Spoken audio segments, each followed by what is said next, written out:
Right guys, welcome back to another edition of Wow, this report is completely bogus. Today's report is from the infamous Digitimes. They're known for not being that credible, and what they say is that we're going to see multiple Apple events in the month of September.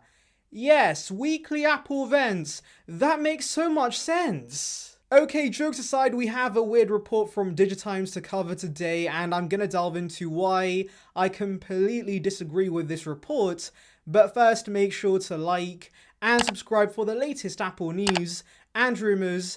And with that being said, let's just tuck in. Right, so why do I disagree with this report? Well, it begins with the fact this would be a mess for the press. You see, imagine the pain of covering 3 Apple events in the space of a month, where they announced the iPhone 13, Apple Watch Series 7, iPad 9, iPad Mini 6, the new MacBook Pros, AirPods 3. Those are massive releases, and they just come at you all at once. That's going to be a pain for the press and media to cover. So I don't see Apple putting those guys through the hassle of covering all these products at once. And yes, I know some of you guys might say that Apple does not care about the press, which I guess is true, but do note, Apple gains from having these events spread out over several months, because obviously Apple as a company wants all the attention, they want the spotlight, and the best thing about last year was that the last chunk of the year was basically Apple news and Apple news only, because we had the September events with the iPads and the Apple Watches, then October with the iPhones, and then November with the M1 Max.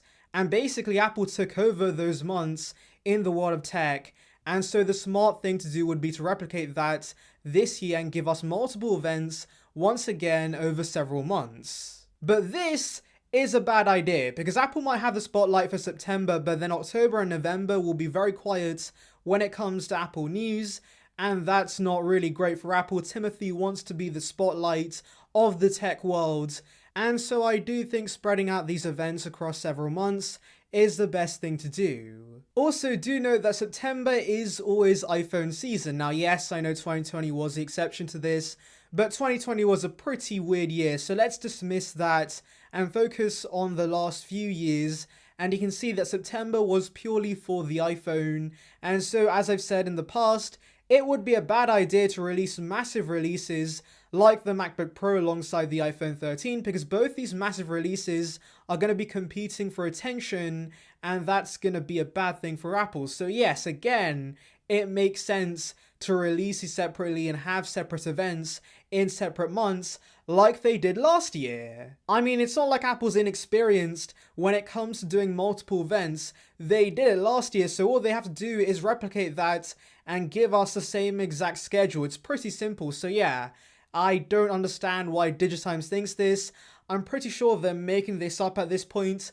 But yes, I find this report completely bogus. But of course, around here, I love to play devil's advocate, and so let's delve into why there is a very, very, very small chance this could actually be true. And this actually relates to a point they mentioned in the report. So they said one of the highlights of these multiple events will be the iPad 9.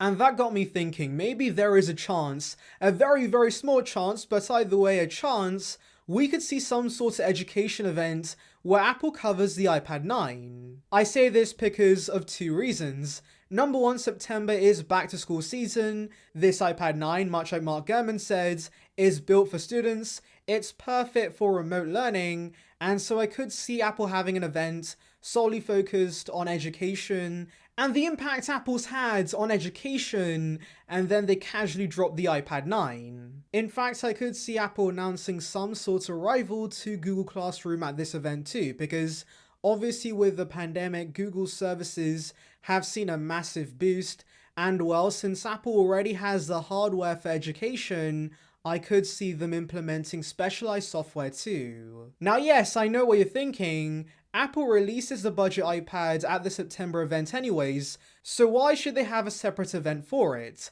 Well, do remember that this year with the September event, it's already going to be pretty packed. We have the iPhone 13, the Apple Watch Series 7, and AirPods 3, and Apple usually covers around 3 products at their virtual events, For example, the April event covered the iPad Pro, the iMac, and AirTag.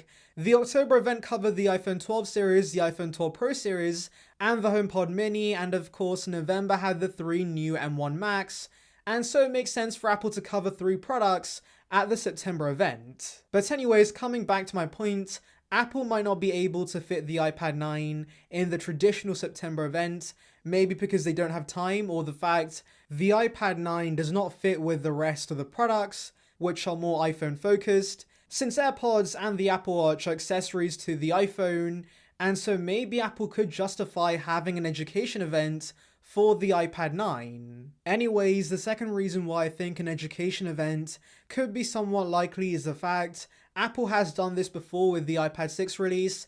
That had a pretty low-key education event in March 2018. I believe it wasn't even live streamed, but anyways, I could definitely see Apple having a low-key event for the iPad 9, and that could be what Digitimes is referring to in this report. Though of course, as a rebuttal to that argument, Apple might want to pair the iPad 9 alongside the iPad mini 6 and have a bigger iPad-focused October event, and I could see that happening too. So yeah, Apple could do many things with their event strategy this year. We just have to wait and see, but I am pretty sure that Digitimes is gonna be wrong either way. But guys, tell me in the comments below, do you agree or disagree with this report? Anyways, thank you for watching. Make sure to like and subscribe for the latest Apple news and rumors. Check out the video in the card above on details regarding the iPad mini 6. And on that note, I'll see you guys in the next one. See ya, peeps.